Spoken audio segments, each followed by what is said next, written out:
This is Beyond the Uniform with TJ Brassil. Well, welcome into another episode of Beyond the Uniform. I'm TJ Brassil, and joining me today is Olympian and University of Oregon legend English Gardner. English, thank you for joining the show. No, thank you, TJ. I appreciate the legend part. I would hope that I did enough there to do something, but I wouldn't consider myself a legend for Oh sure. no, you're definitely legendary, hands down. There's no debate about that for sure. Appreciate Um, but okay, so we're first things first. We're heading into an Olympic year. So it. how's training going? Just a few months out from the trials. Training's been kicking my butt. I remember after the last Olympics, I remember turning to my mom afterwards and being like, "There's a reason why this thing is every 4 years because." The preparation, the time, the blood, sweat, and tears that you put into it. There's no way I could do this every year. It's like no impossible way.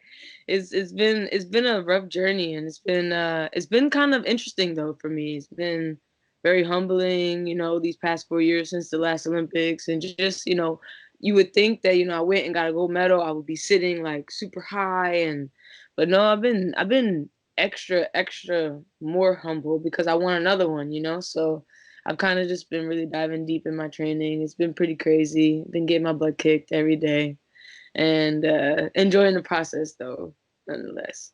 So what's you're saying how the training's been crazy. What's different about your training in an Olympic year as opposed to just a regular year? I think I would say the biggest difference is the pressure.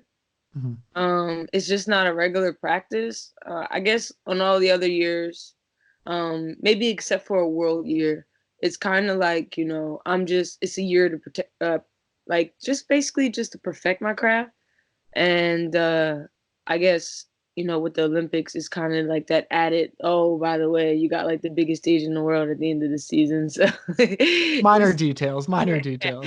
yeah. So it's like it's been up and down, man. But um, I've learned to enjoy this process. After the first time, I felt like I really put a lot on it, and I think this time I've kind of gone into it with a little bit more relaxed, and I feel like I belong there now. And so now it's not necessarily me getting there; it's more so meddling once I'm there. So my pressure kind of refocused a little bit this year and then prior years, and even in from this season to last season, I honestly felt like a lot of last season was preparation for this season, especially me coming back from my full year ACL after the 2017 incident. And I just kind of like needed to like really hone in and get me back. I was a certain person I felt like at in Oregon, so I'm trying to like find that person again and just have fun with it like I used to. You say that you kind of feel like you belong now more. What is it that made you feel like now you belong? Like now this is your time.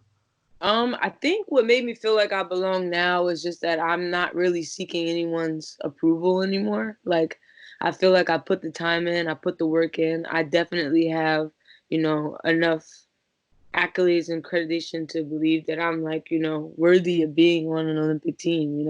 And I think that's half of the battle is a lot of people fail to get on the team because they really don't deep down inside know or feel that they belong there. And, not track is 99% mental. It's like even when it's the physical part, you still need a strong mental to get through. So it's it's been an interesting journey for me to kind of almost not necessarily feel like I have well, not necessarily technically have less, but almost feel like I'm entering in this Olympic Games with less, but Okay. producing more. Okay. Okay.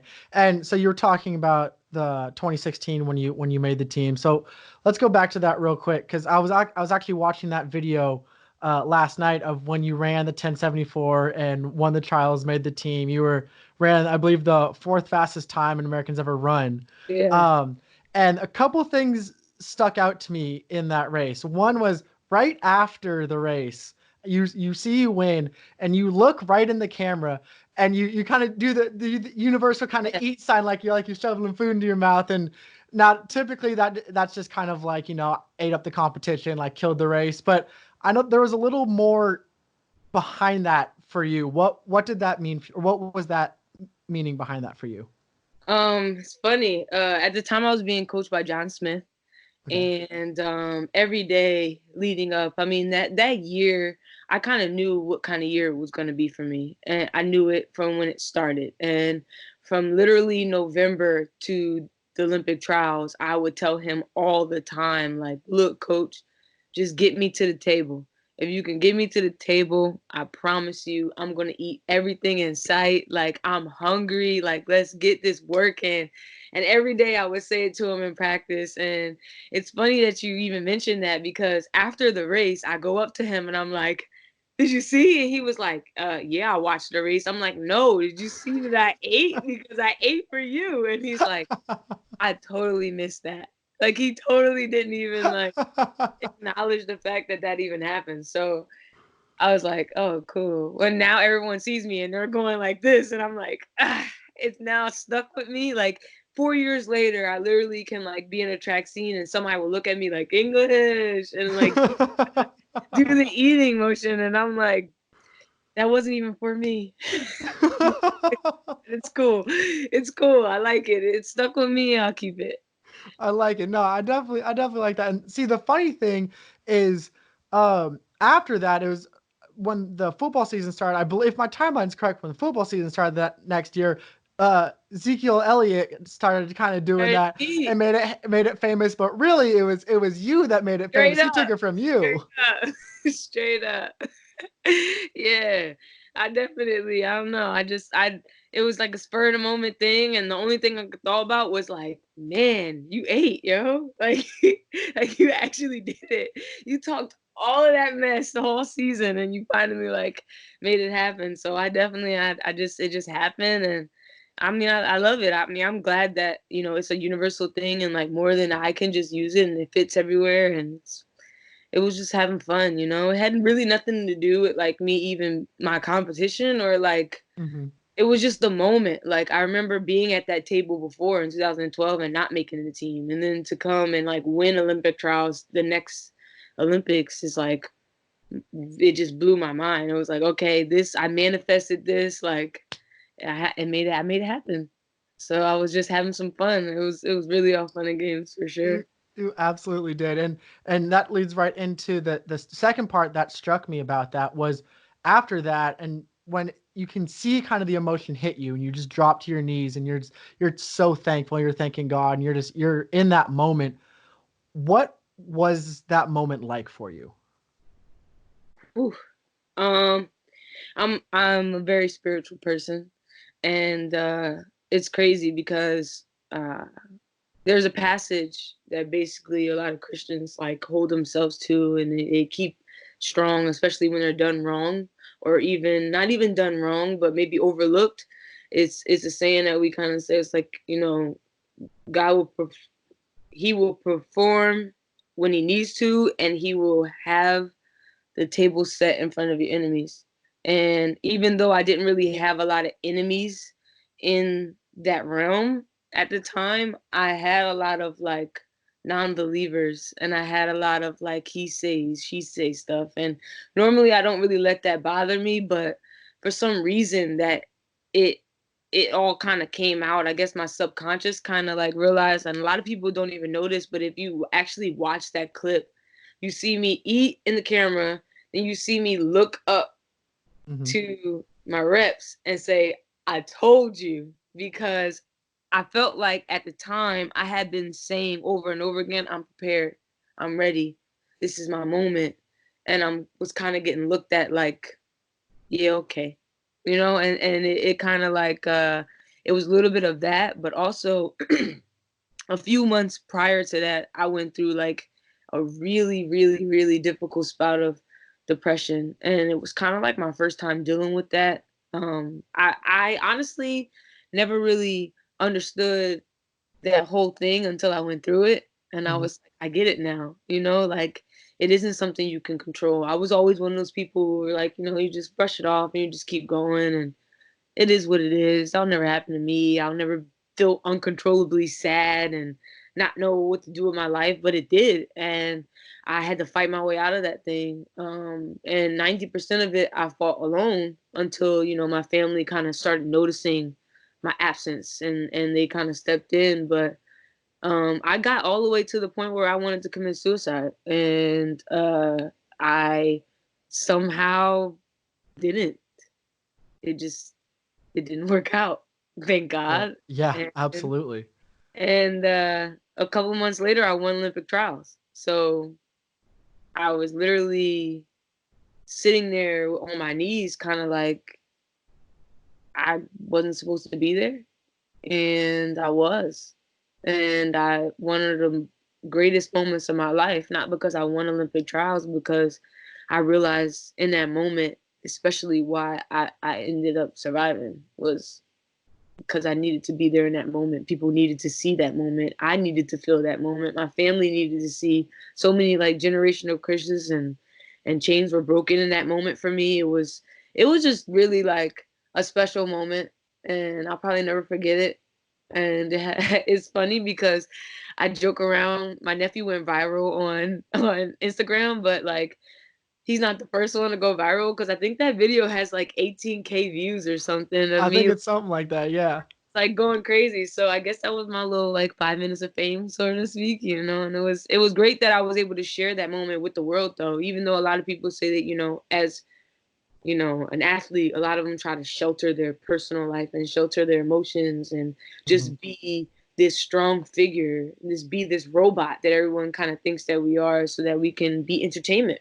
Mhm. And I felt like, even though I am considered an entertainment piece in the track and field world, I wanted them to know me on a deeper level, and I just let my emotions out.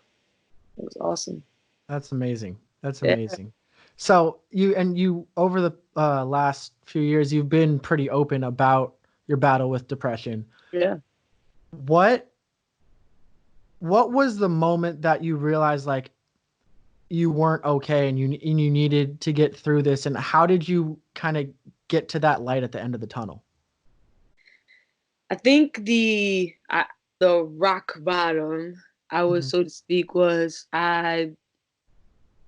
The thing was, is like the general signs of it, I didn't really show. Like I could get out of bed, Mhm. like I could put on a face and go to practice. I could talk and laugh with my friends. Like it wasn't that I just couldn't do anything. It was just those alone times where I just felt like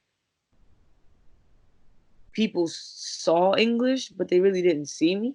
Mhm. And I felt a lot of the moments leading up to that, especially with my career, my love life, my family. I was so far. It was like a lot of emotions kind of like spilling out a lot when I was by myself, and not dealing with a lot of the failures that I considered failures at Mhm. the time, being an athlete, and knowing that track and field literally was like all I had, or I felt like all I had.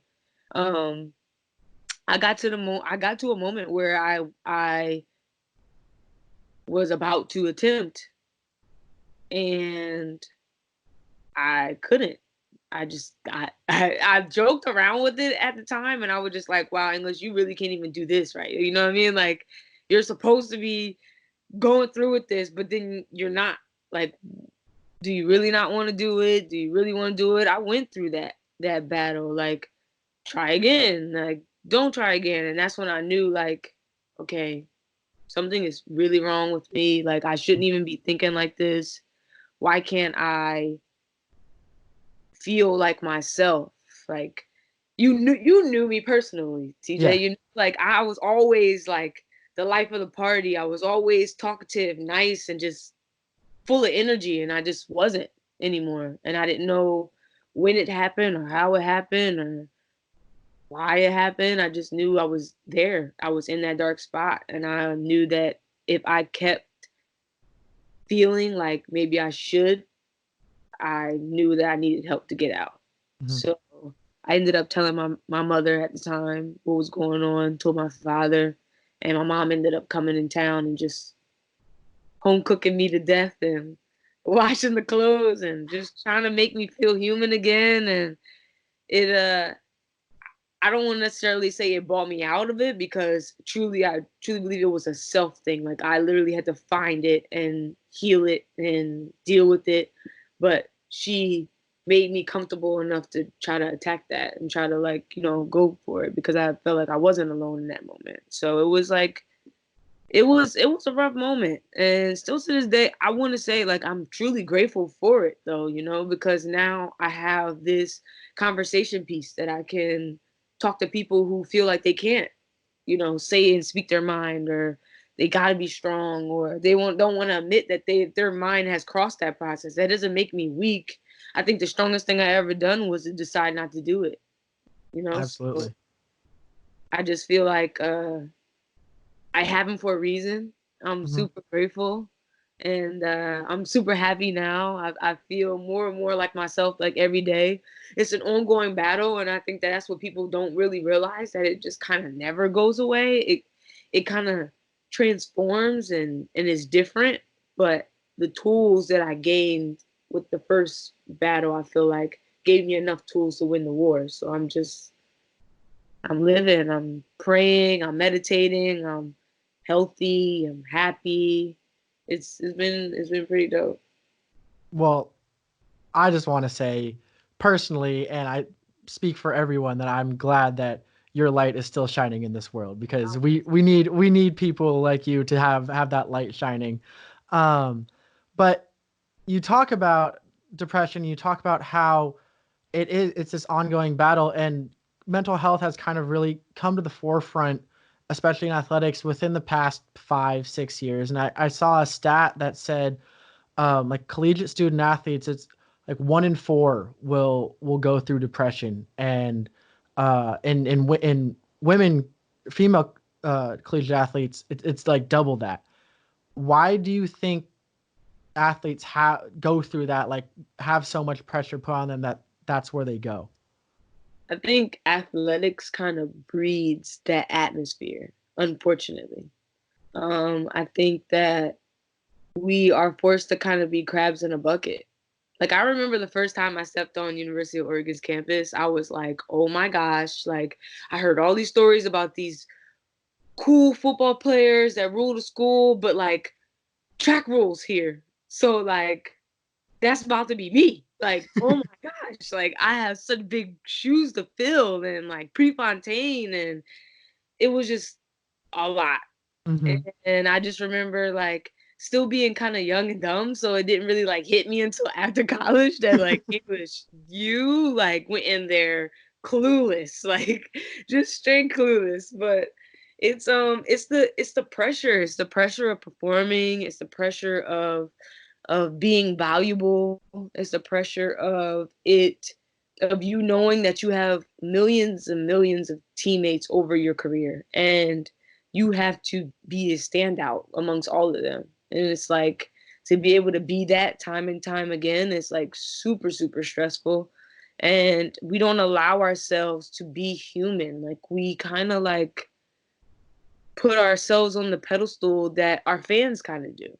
Hmm. And it's like, you put your pants on the same way they do. Like, like, I was, I was at a photo shoot this past week with one of my sponsors, and I was telling the lady, she was talking about how shaped she was, and she just wished she could be me, and da da da. And I was just like, I'm an Olympian, and I still get tired when I go up the steps. So, you know, I don't think it'll ever get any better. Like, it's like, I don't know. It's just, that's Yeah. just how it is. And so I have fallen in love with, like, accepting the fact that I'm human. And I think a lot of the collegiate athletes, a lot of these athletes, period, professional as well, they Hmm. have to figure out how to accept the fact that you're human, accept the fact that you can make mistakes and it just doesn't ruin everything. But unfortunately, a lot of cases, and especially in track and field, where you have a crabs in a bucket kind of situation, where if you don't perform, they kind of, like, replace you easily with Hmm.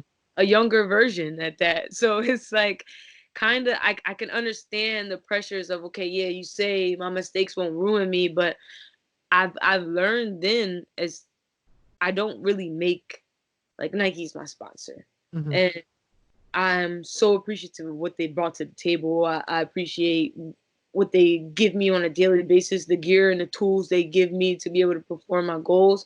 But I realize that they're merely just a resource, and they're not my source. They're not the source. And so Mhm. if I can separate the two, it's no longer that emotional battle that I'm battling with, like I have to perform or Nike's gonna be mad. Like, okay, Mhm. they're mad at me this race, but when I drop 10-4, they're not going to care at all about how many times I lost before. They're going to be right at my door at the same way they were, you know? So Yep. I think if people can kind of realize that they control the narrative, that you are the most unique and most valuable thing in your sport. There's not going to be another person like you. And if you can realize that, I think it'd kind of help with that battle, that mental battle and that mental anguish. And I think the second biggest thing that kind of adds to that is that people make choices not for themselves and maybe not necessarily a how they will feel in their career, but for their career itself and for others around them. Like, everybody wanted me to go to LSU. Everybody wanted me to go to like a Clemson or like a super, super fast sprint powerhouse school, but I wanted to go to Oregon, where everybody was like, they're known for distance. And I'm like, yeah, so what? But the school doesn't make the sprinter makes the school. Like, Mhm. it's a thought process kind of. And so I think that will definitely help to make decisions for yourself to benefit you and your quality of life and your career, and not what you think they want your career to look like. You know, like, I'm sure Nike would love for me to already break the world record and have 50 gold medals already. A stupid astronomical amount of medals that they even write on a paper, but it's just not the case. You know, I have a gold medal, I have a couple silver medals in world championships, and I'm proud of those performances. They don't make me any less of English Gardner. You know, it's at the end of the day, I'm me, and they want people like me. So I'm just gonna keep being me. And I think if kids can, and young students and professional athletes, if they can kind of grasp that concept, they will be able to understand why this thing is so hard and accept the fact that, you know, it's what they love to do and not let it ruin them. Absolutely. And so you were saying that one thing that you're really proud about is that you can use your story to kind of to help other people. What advice would you give them if when they're struggling through this of how to try to navigate that battlefield of depression and to come out on the other side like you have? I think the first step into being able to battle depression is to figure out what initially. I feel like depression is like a little seed. It's like, it starts off as a little seed. So whatever that seed was that was planted, or you could have done it subconsciously, someone could have planted it for you, regardless of what the situation is, it was planted there and you let it grow. And I think a lot of times people fail because they try to trim the edges and clean it up, instead of just uprooting the roots and getting to what was inside the seed to begin with, you know, and figuring out how it is affecting you and why it's affecting you and why is it so important that, you know, like, even using my own example, I had to figure out why I felt hopeless, you know, and I felt hopeless because I felt like I had so much pressure on me. I needed to perform. I hadn't really done anything professionally besides, you know, the accolades that I had in Oregon. I wasn't that same girl, wasn't running the same way. Um, I just, I was different, and I needed to figure out why I was different. And I think if they can truly dig deep and kind of be honest with themselves, because it's kind of hard. I always tell people going to a therapist won't work unless you're willing to be honest with yourself first. Mhm. Because you can be honest with yourself, then you can look someone else in the eye and be like, yo, this is the problems I'm having. This is why I'm having them. These people said this. This is how I feel. Like, you won't ever open that box if you won't even try to peek in it by yourself, you know? It's like, what happens when you leave the therapist and you're in your room and these thoughts come back? Do you just wait till your next session, or do you kind of help put your pieces back together yourself, because I just always feel like it starts with you and just not with anyone else. So definitely be honest with yourself, figure out what it is that's just eating away at you, and then slowly but surely put those pieces back together. It's not going to take, it took me months. Months. Even after my mom came and was like there and I was able to smile again. Cause like I said, I was able to go to practice. I was running like crap, but I was able to wake up and go. You know, I Uh-huh. lost 20 pounds. I wasn't eating, I wasn't sleeping, but I was able to go out and sit with my friends and laugh, and they not even know. Like, my family didn't know until literally like I disappeared. Like literally I hit it well. So um yeah, man, it's you got to deal with yourself, and then you can deal with what around you is causing the issues. But Mhm. first you kind of have to dig deep. Got to open up those ugly boxes, look in those corners, and accept who you are. Accept what it is. Accept that you've kind of placed yourself in this little box, and all the dreams and aspirations that you're asking the universe and your life and God to give you, you can never get it because you boxed it. And you have to kind of open it up, let everything out, and give it room. That's it. And you were talking about that you're a really spiritual person. Yeah. What role did faith play in that battle for you? Faith played a really big part for me. It kind of um it filled in a lot of the noise. So when I would feel and start, I don't know. It was almost like when a person is trying to quit cigarettes. You Mhm. know, they ended up popping those gums in their mouth all the time, or having a lollipop, or that it was my lollipop. It was my piece of gum. It was like the thing that helped me not do what I needed to do, or not. It was my peace. It was clarity. It was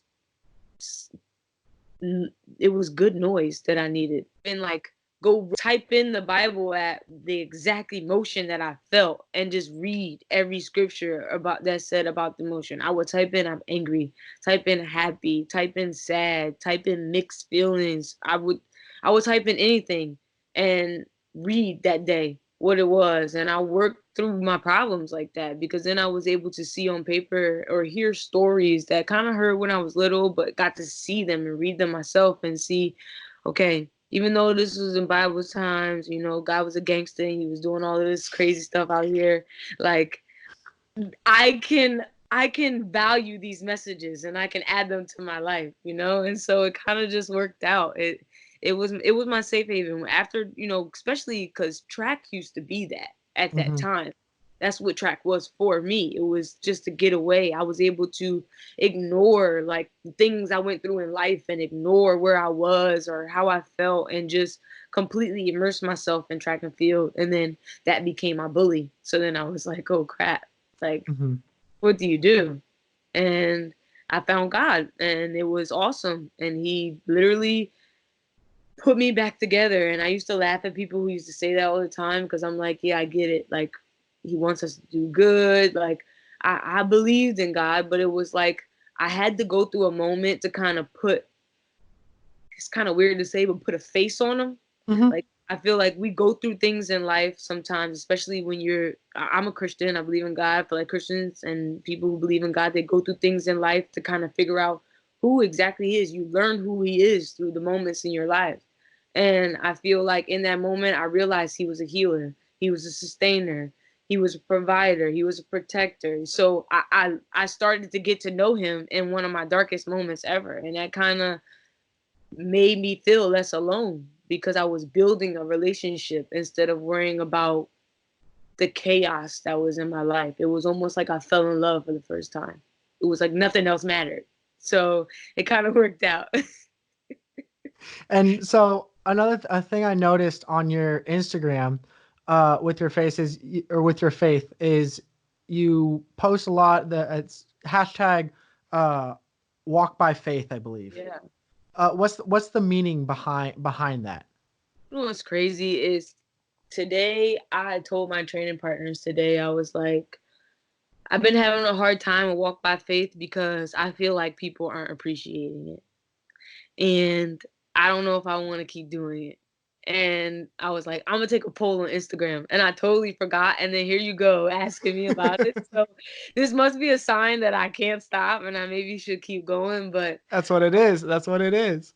at first it was honestly just me talking to me. And that's what's crazy is because people really don't realize how much the importance of your conversation with yourself. Like you need to make sure that you check in with yourself. Like, yo, like I will be in a room and be like, yo, English, what is going on, bro? Like, what are you doing? Like I talk to myself. So um I started to get into the habit of talking to myself nice. Like whatever I said to myself, I needed it to feed me. I needed to feed my spirit, feed my the athlete in me. I needed to just positive vibes and just really like surround myself with a lot of positivity. And so I was like, I'm going to start posting on Instagram my thoughts of whatever I'm going through at the time, and maybe it'll help someone, but for real, it's just me getting it down. Like it's just me getting it down on paper. And that's kind of how it started. I just started just writing it. And then I was like, oh, I'm going to call it Walking by Faith because this whole journey that I'm on, literally, I felt like at the time I was coming back from my second ACL surgery on the same leg.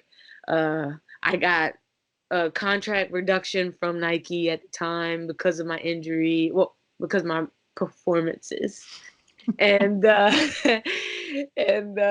yeah, so I couldn't perform because I had surgery, but you know, We know how that goes. yeah, it went down that way. And I had just moved to Texas, just out on a limb because um Nike felt like my rehab would be best fit at the Michael Johnson Performance Center. So I'm leaving like doctors and medical people that I'm familiar with, that I know, that got me through my first surgery. They literally like ripped me from them and put me in this camp and was like, flourish, perform. And I was like, okay, let's do this. So I was in the dark and I needed something that kind of let me see the light whenever I felt like, okay, this darkness is really dark. So I just started posting, and it was literally everything I went through, like everything that I wrote on my Walk by Faith, and I made it a highlight just in case, you know, people needed to go back and read some, but everything I wrote on there, I went to first. Like I spoke to myself first before I spoke to others. And that's kind of been my like motto since I got out of depression, was just make sure that I'm speaking to myself. And that's what I was doing. And people really liked it. And then I just felt like the love kind of like slowed down a little bit. And that could be contributed to the fact that, you know, my performances haven't been where they needed to be. And that's just how America is. You know, when you're on top, they want to love you. When you're not, they kind of forget. But I'm going to start doing it again. I'm definitely going to pick it back up. It's been like a month and a half since I quit it mentally. Okay. But after having this conversation with you, I'm realizing that I didn't have a conversation with myself about quitting it. I just decided to quit. So that's definitely something I need to think about, have a conversation with myself, go in a meeting with all the board members in my head, and we're going to figure out if we're going to dub it. But definitely it was something that kind of I just needed to get it out on paper. And I've definitely had people walk up to me and be like, yo, that was like, I needed that today. Like, thank you. Like, you have no idea. And I'm like, man, I needed that too, though. You know, like, you're not alone. So it's kind of awesome how words can just transcend into different cultures and different people and just different situations. Like, we could be going through totally different situations, but those words could bless the both of us. And that's the beauty in my platform, is I'm able to kind of like get that out there. So yeah, I'm probably not gonna dead walk by me. And then another thing is, you were so you were just talking about your injuries and stuff, and you've been through a lot of injuries, not even just pro, but kind of growing up, and you went through a lot of injuries. And I saw a quote by you, and you referred to yourself. You said you were like Freddie and Jason. You just keep coming Yeah. back. Yeah. So, what is it that drives you to just keep coming back every time? Man, I really feel like I'm just crazy. Like, is that an acceptable answer? Like, I think so. like I had my training partner asked me today. He was like, "You ever have those moments where you're just like, what are you doing?" I'm like, "Yeah." Every time I come back, I'm like, "You had your out, bro." What are you doing? But honestly, it's bigger than me, man. I can't quit. It's bigger than me. I've been going through this series in my church. My pastor's been really talking about legacies a lot lately, and it's been really having me thinking about what I want my kids to know and what they grasp from my life. And it's also let me know that I've kind of left little seeds of legacy all over the world. And there's so many people that get to watch me run and get to watch me perform. And for 10 seconds, they get to forget about their bills. They get to forget about their worries, their problems. They're just screaming their heads off to see wins the 100. And I get to be a part of that. And that's something that I treasure and I value so much. And it's kind of one of the things that kind of got me into track and field was the fact that I was able to draw attention away from anything else but that moment. And I made people be in the moment, and that's awesome. You know what I mean? Because a lot of times in our society right now with socials and all of this stuff, nobody's in the moment. Everybody's just trying to figure out what people already done or what they're about to do. Nobody cares about what we're doing right now. So I definitely appreciate that I'm able to be put in that position to do it, and I don't take that lightly. So I can't quit because there's probably another English out there who doesn't really know how to do it, doesn't know why she wants to do it, but then she sees me and she's like, "Yo, that's what I want to do. I want to be like that, and I can be like that because she did it, you know?" And that's what life's about, paying forward and just being a light, like you said earlier, and just I can't let that go. And so every time I get knocked down, I just look at it as another opportunity to show how badass I am. That's all it was for me, you know. Everybody's like, an ACL surgery and you got back up again. I was like, yeah, I taught myself how to walk again, how to squat, how to contract my quad, how to do all of that, just so I can sit here and be like, I did it again. It happened again.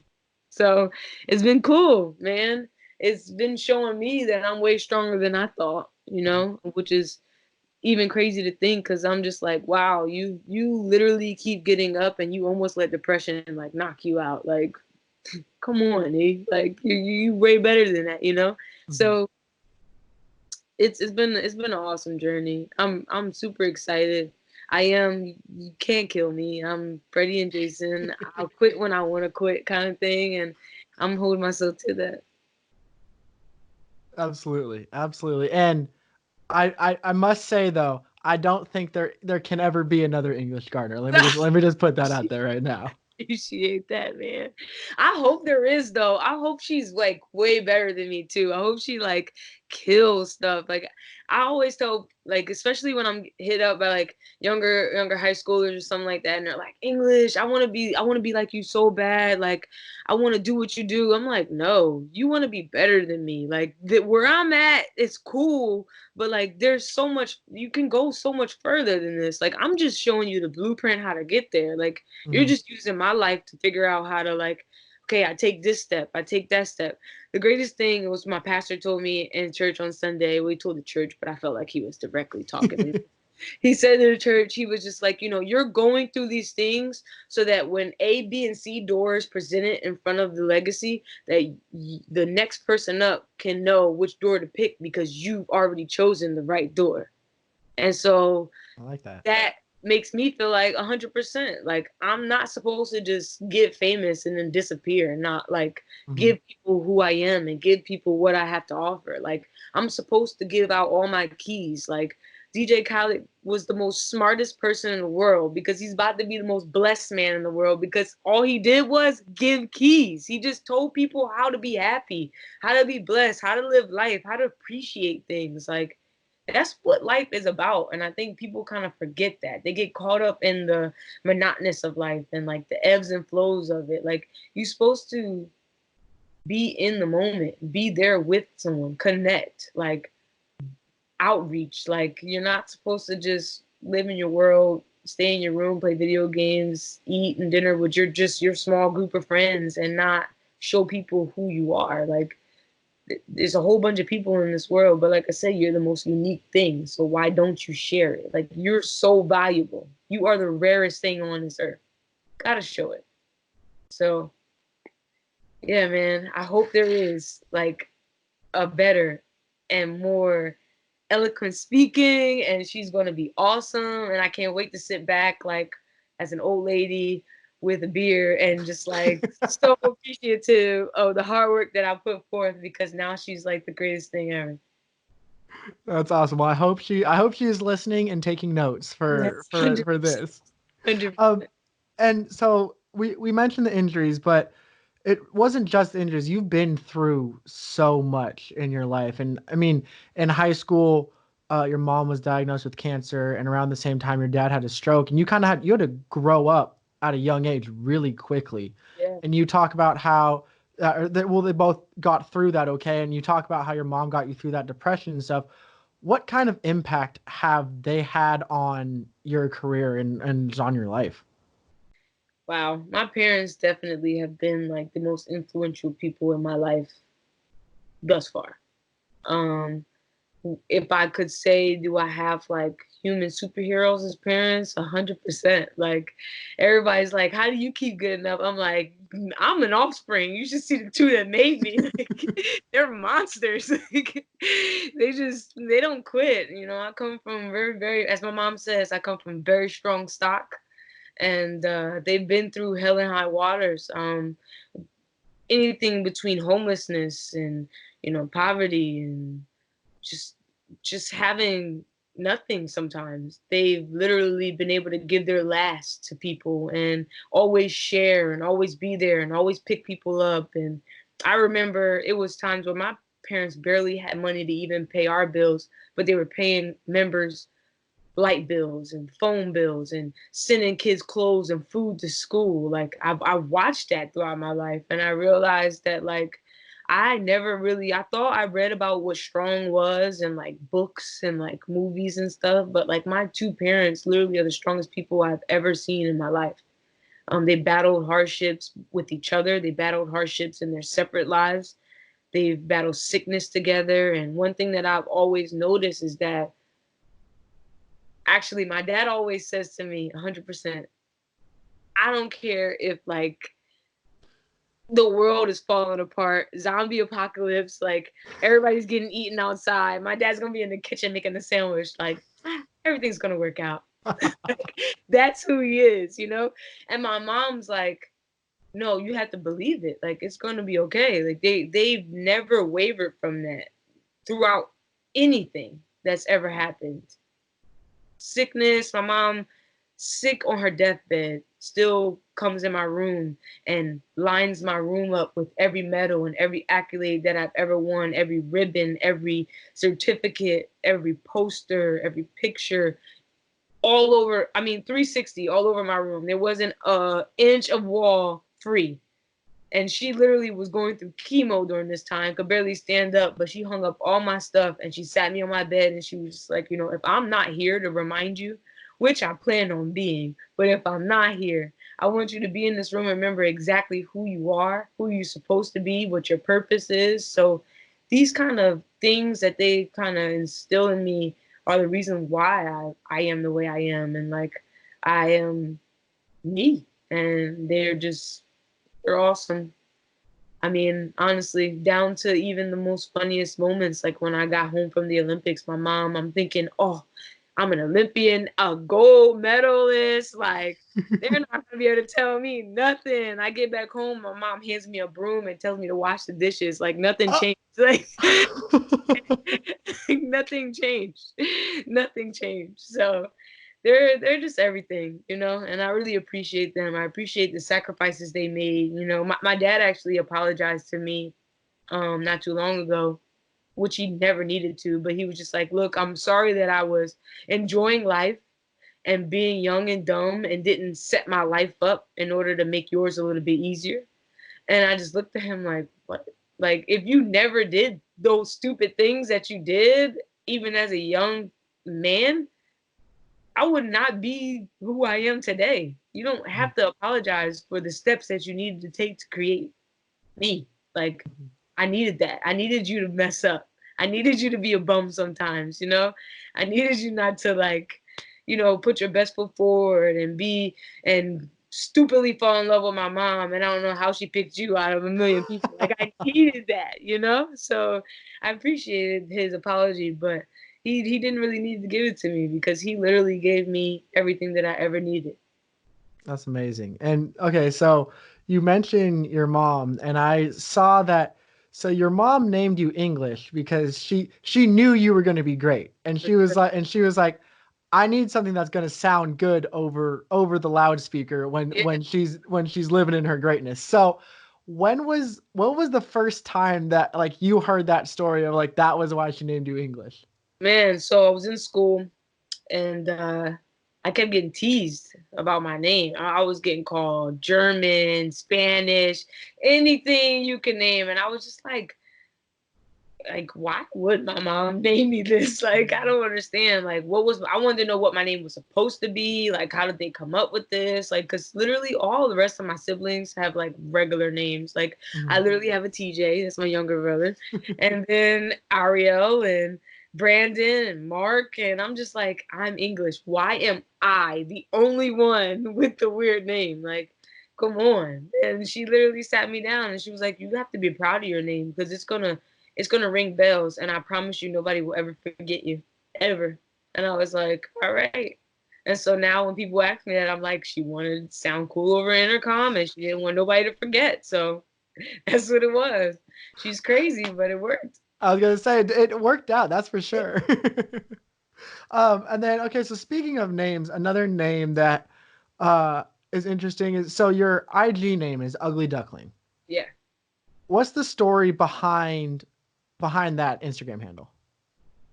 I think honestly, in doing my unpacking, I noticed that this was the start of my seed. Mm-hmm. It started when I got to Oregon, which I didn't really fully realize that until after I started unpacking all my stuff. But I named myself Ugly Duckling because of just the story of the Ugly Duckling and how, you know, he was kind of a misfit and didn't feel like he was, you know, super beautiful and he just wasn't enough. And then all of a sudden, he's a swan.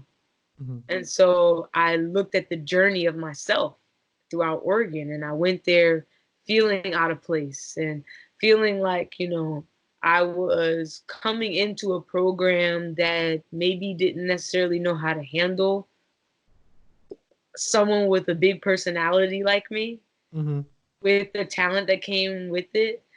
I truly watched Oregon change before my eyes when I was at Oregon. Like it was this very professional, uptight, crisp line kind of place where it was like, this is how you are in front of media. This is how you are when you run and you just finished the race and you're a good duck, basically. And I was like, that is not me at all. Like, I'm the person that's going to be screaming through the line and drawing the crowd to get louder and being spunky in my interviews. Like, I'm not that at all. And it just so happened that, you know, that story kind of lined up with how I was feeling at the time at Oregon. And I was an Oregon Duck. So I was like, shoot, I'm just going to name myself Ugly Duckling. And then I got out of the school and I was like, I'm not going to change it. I like it. I like it. It's unique. That's all it is. It absolutely is. I love that. I love that name. But so you mentioned how you saw Oregon change in front of your eyes, and really you had a lot to do with that. You really kind of changed the face of that program with your sprinting and your personality. Do you ever think about that and think about how you were a big catalyst of kind of making Oregon to be the Oregon that it is today for track and field? It's really crazy to me that that happened, and it's even crazier because at the time when I was being recruited by Oregon, I remember telling Coach Johnson, like, look, bro, my parents aren't going to let me come to Oregon without a full scholarship. They can't afford it. So unless you can work that out, like, just don't even bother, bro. And he was like, no, I'm coming down. We're going to make this happen. I'm going to meet your parents. Da, da, da. And in that meeting, I remember walking around the track with him and him telling me, like, you are gonna be okay with me here. If you take the chance on me, I'm gonna take the chance on you.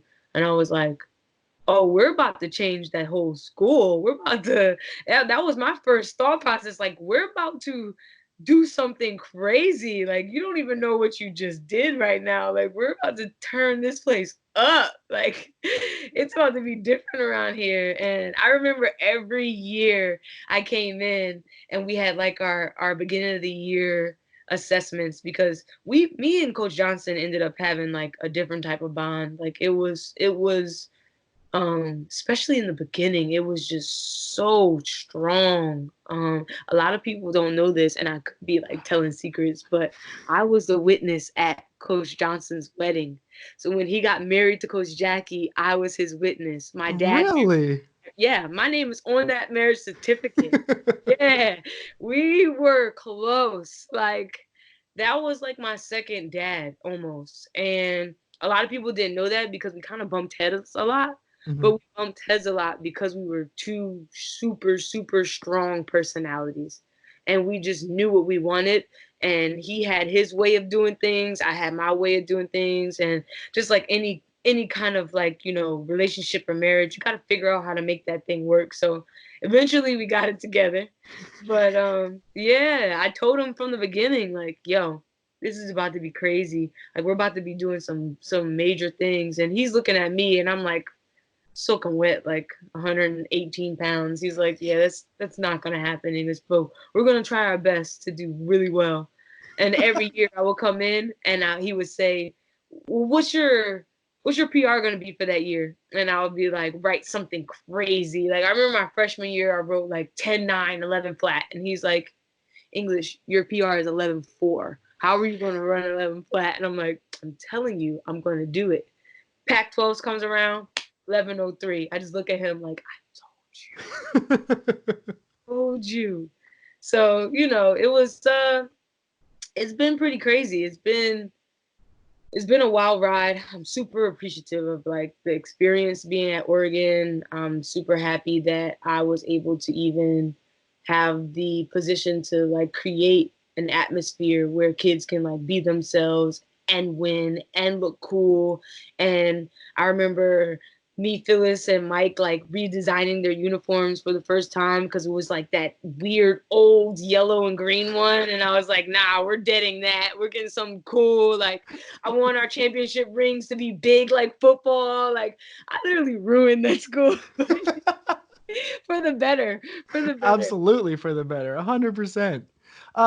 And so, I mean, you talk about kind of that personality you have on the track. And so you have a nickname for your alter ego, Baby Beast. Yes. Where did that come from? It came from Justin Gatlin, which is crazy. Really? Yes. So not a lot of people don't know that, but I've known Justin Gatlin since I was about 9.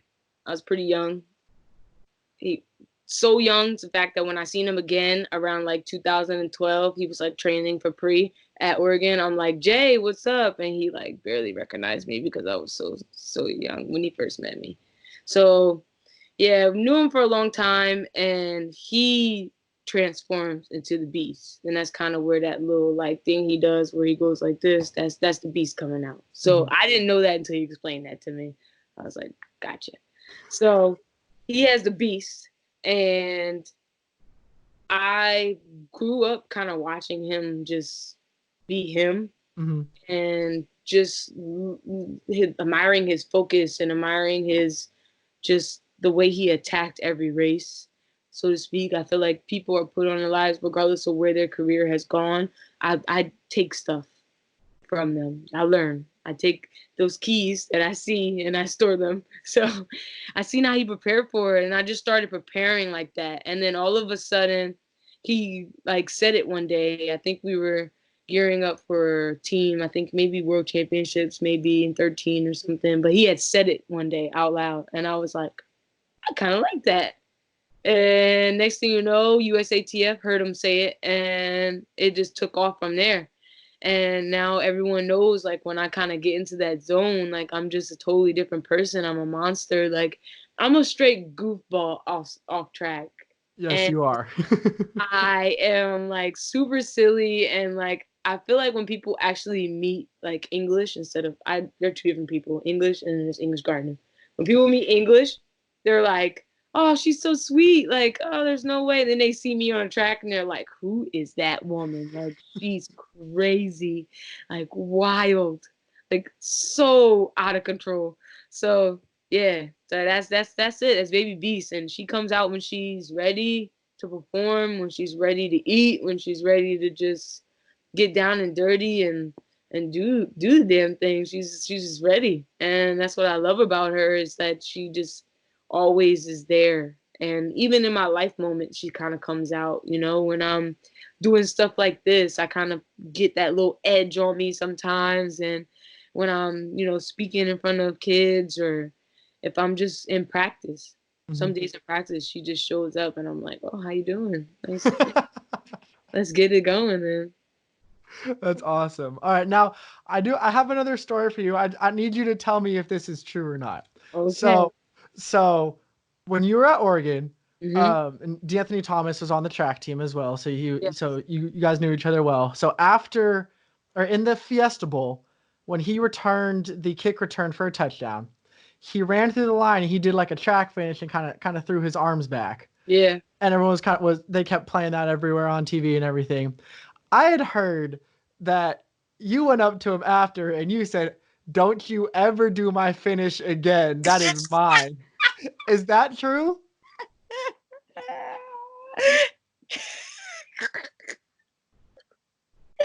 Man, it's crazy. So I can't really remember the exact words I did say to him. But I really felt like, look, bro, football is your thing. You know, it's like your thing.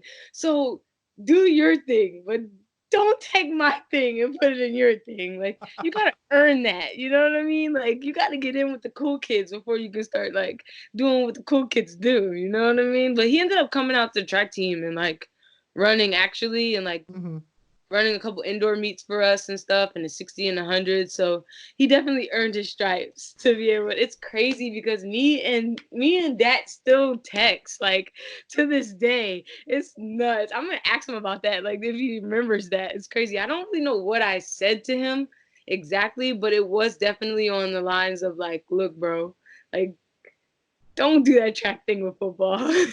That is too funny.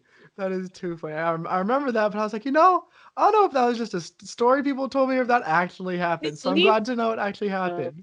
It was pretty good though. I can't lie. His Oh lean yeah. was. Oh no, it was that was winning a race. If he was in a race, like he won that with that Yeah, lean for yeah, sure. for sure. All right, and now a couple other stories. One is, so much to my family and friends' chagrin, you caused me to do this when we were at school together. So I want to know if you still have this superstition. So when we were at school together, the handicap sign on the ground in like a I do parking not step lot. on Handy. No, I don't. And you know what? I haven't stepped on Handy in a year and still tore my ACL. I was like, what the heck? It's crazy because my dad stepped on Handy the other day and I was like, apologize to him right now. Right now. So is he where you get that from? Is that from your dad? No, I don't know where I got that from. I feel like somebody in high school told me it one time. I had some pretty cool teammates in high school. I had moved from like a predominantly black neighborhood to a predominantly white neighborhood. Mm-hmm. And I was kind of like and I ball out there too a little bit. And my track girls that were on my team, they literally became like my world. They became my friends, and they like introduced me to other people in the school. It was awesome. So a lot of like the little quirky things that I say sometimes, I gotta credit those girls because they definitely taught me a lot. But I'm pretty sure that I got Handy from them. But yes, you cannot step on Handy, bro. You can't. You better No. not be stepping on Oh Handy. no, I've done this. I do the same thing. Like my parents, they might need to have some words with you at some point because we'll be just walking in the street and I'll be like, whoa, whoa, whoa, don't step. I'll yell at them not to step on Handy. And my mom has started to adopt it now too. My dad still he's still working there, but when he'll be walking and both of us will be like, whoa, don't step on Handy. Because I remember, I believe it was regionals. Yeah. I wasn't there, but this is why I was like, this is a real thing. Is someone said that you'd stepped on Handy, and in the parking lot, you were on your hands and knees apologizing to Handy at regionals, and I was like, wow, this is serious. This is a thing I need to take seriously. Okay, all Yeah. right. Yeah, I say sorry every time I do it. Every time. Every time. It keeps the bad karma away, man. All right, well, that's good to know. That's good to know. All right, so track athletes, I mean, you can only train for so long in a day. So like what are some of the things that you do in your downtime that your other interests outside of track? I play Call of Duty for hours. Literally for hours. Like I have my own gaming chair, headset, I got my snacks and proteins and Gatorades, and I get down. It's like my second job, honestly. And other than that though, I really just enjoy spending time with family, friends. Um I just chill. I kind of get away from track, honestly. I don't really talk about it Mhm. much. I feel like one of the greatest lessons I learned as a professional, I was talking to an agent and he told me one time, he was like, whatever weird stuff you get into English, you need to get into that weird stuff and don't just consume yourself with track and field. Like stay weird. And I was like, okay, bro. But then I like was later on laying down like, no, I get it though. You have to you can't consume yourself with it. You kind of have to get away and be different and be normal. And just not think about the stresses that it kind of brings, not think about the good that it brings, just kind of be away from it, be another person. And that's something I wasn't really doing before. And Mhm. I think that's what another thing contributed to that seed was that I just gave everything to track. And when it didn't really work out the way I wanted to, that's when depression started kicking my butt. So now I just noticed that I'm bigger than it. I'm bigger than track and field. I'm English and I love life and I have fun and I'm wild and I'm funny and just me. I'm just weirdo and I need to be doing my weird stuff. So I just keep myself and whatever kind of brings me happiness and whatever makes me smile, like I kind of just surround myself with that and just do that. I'm an avid game night thrower. I love throwing game nights. I love even though I'm away from track, the competitor in me doesn't die. I definitely I have game nights, I video games. I love to go bowling. I love bowling. I'm no good, but I love doing it. Now, one thing a lot of people might not know about you is you actually have an amazing singing voice as well. I sing in the shower. I forgot to say that I was too. gonna say, is singing still a part of your life? Because up at Oregon, you sang the national anthem at a race for the cure. I Yeah, remember that. I was there. and I was so nervous. It was terrible. But yeah, I still sing. I'm on the worship team at my church. I sing every Sunday morning.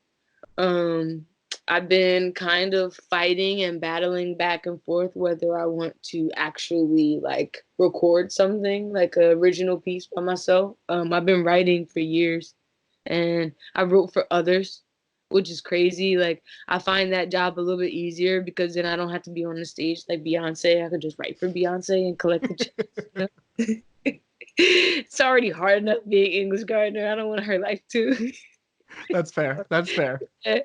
So yeah, I don't know. I've been battling back and forth. I haven't let singing go. Like especially, I notice I sing more when I'm happy. So I've been singing a lot lately. I've just been enjoying life, and just kind of definitely need to figure out what I want to do with that.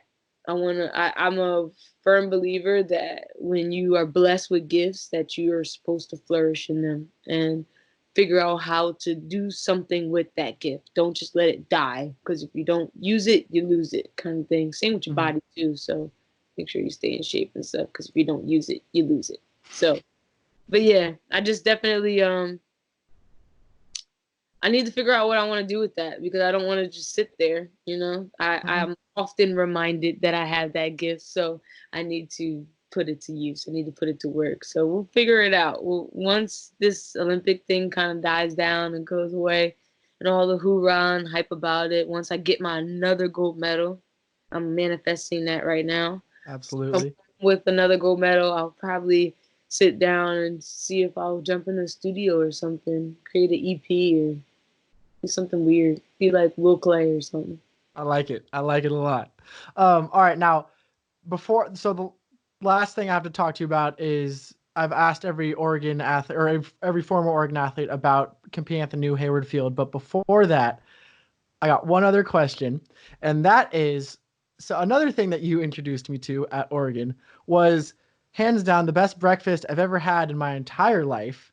It's at a place called Addie's, and if anyone hasn't been to Addie's, you need to go to Addie's. It is right over the border of Eugene and Springfield, and it is the best breakfast you will ever have. Yes. So when you go back to Eugene for the trials, will you be making a trip to Addie's? Definitely making a trip to Addie's, and I hope I catch Elvis Day, because like literally I would eat there. Like, I think it was like every Thursday he would show, and he would literally stand inside that small little restaurant and sing Elvis songs. But he was like the little worst Elvis impression I've ever seen in my life.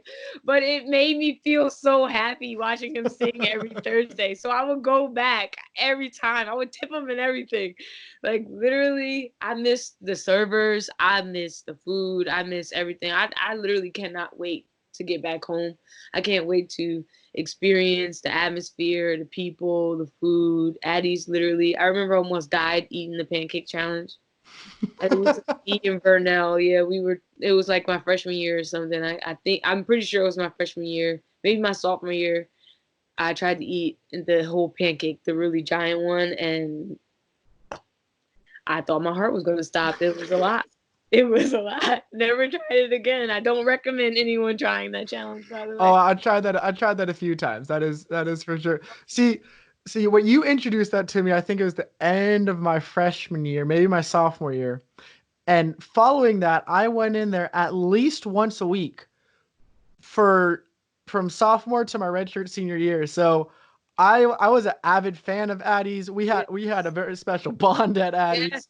I got to the point where she made me my own menu for that. Yeah, so, no, she's legit. Yeah, like, so this is all because of you. Like my mom, bro. Like she would talk to me about all my problems. Like she knows everything. Like I told her all my darkest secrets. Like, man, served me the best bacon. I felt like she always knew exactly how to tell them how to cook it so that it was perfect every time. Like French toast, just so good. And even at the original House of Pancakes, though, they took care of me there too. I remember one time, I was like super, super like bummed out. I was like having a rough day. I think I like failed an exam or something. And I went there to like eat my problems away. And I left my wallet though at the Bowerman building, and I was like, ate my whole meal, and I was like, you can't give me this for free because it's against NCAA rules. But please, like I promise you, I come here every week. I'm not gonna run away. Like let me just go get my wallet and bring it back. And they literally like got there, and the chef was like, I already paid for it. And I was like, what? No, don't do that. Like, let me give you my card, please. Like, definitely, they were family too. So it was like it's a different experience in Oregon, man. People don't really realize that. Like, I didn't really realize how human kindness was such an important factor in my life until I lived there.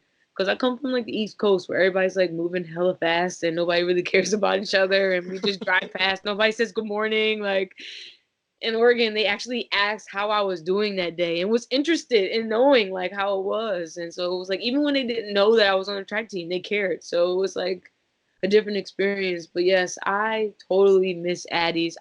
frequently dream about it too. No lie. Like I'll be like in a dream chilling and like Addie's will pop up like in the corner, like somewhere at some random place. I'll be dreaming about San Francisco and Addie's will still be there. It's like weird. Yeah, I miss that place for sure. Like it's so crazy. Absolutely. You're bringing back crazy memories. All right, now last thing, and you're talking about going back to Eugene. So when you go back, you're going back to a different Hayward Field than when you left. What do you expect your return to the new Hayward Field to be like? Man, I know I'm gonna have a whole bunch of nerves because I feel like a place that was so familiar to me is now new. And it took me a while to kind of grasp that. You know, I kind of went through Hayward Field kind of undefeated, like on that actual turf. And I was like, even as a pro, I didn't lose there. So I'm like, man, y'all couldn't even save me a little piece of the track a little bit because like I don't burn rubber on that thing, you know. But at first my heart really went out to like our season ticket holders, and like I didn't really know what was going on with them and where they would be. And I know like our fans are like, they're diehard, man, and they come rain, sleet, shine, and they support and they love us and they know us by our names. Like I never knew so many people could like know so much about me and like really just want to know who I am as a person rather than just who I am as an athlete. And I was worried about them at first. And then I realized like, you know, Hayward Magic was never the wood of the stands. It was never the rubber of the track. It was never the grass. It was us. Like we created it. Like we believed in our system, in our team, in our little world. We created that energy. And I think that if we can just keep having that same mindset and kind of go into that meet knowing like, look, we are Hayward Magic. Like I am Hayward Magic. Like the fans are Hayward Magic. Like we can make any venue special. The four walls don't really change what the atmosphere was, you know, like we created that. So I'm super excited. I'm gonna be nervous. I'm gonna be in awe because I know Oregon and they don't do anything like half-ass. It's gonna be so crazy in there, and Yeah. hopefully like my name is sketched somewhere in there. You know, I'm just hoping they don't forget about little old me and I'm somewhere in there. I'm kind of jealous because like, you know, I had to work out in the weight room at the track and it was like rocky, you know, like down and dirty, dusty, like let's get it. And now it's probably gonna be like super nice and like, great, you know, it could have been great for us or whatever, you know. I'm not really too upset about it, but I'm excited. Just a little upset, not too upset. Yeah, just a little bit, but definitely excited about what it's gonna bring. I think the magic is gonna be greater. It's a bigger stadium, so it's more room for us to fill that atmosphere. So I'm just super excited. I think that I am even more excited to make it a home. Because right now it's just the venue. And I think once I get in there and my feet hit the rubber, I'll definitely make it mine and make it a home, and it'll start feeling like the old Hayward again. Absolutely. Well, thank you so much for coming on as my guest. I really appreciate it. And I wish you all the best in the season, and I can't wait to see what you write in your next chapter and go chase that gold this year. Yeah, thanks, man. I appreciate it, TJ. I appreciate you, and thank you for everyone watching and everyone listening. If you haven't subscribed yet, make sure you subscribe so that you don't miss a moment of any of the next interviews. And all the ones, if you've missed any, are still up. So go take a look, and I'll see you next time on Beyond the Uniform. Hey. This was Beyond the Uniform with TJ Brassil. Join me again next week as Olympian and world champion Phyllis Francis joins the show.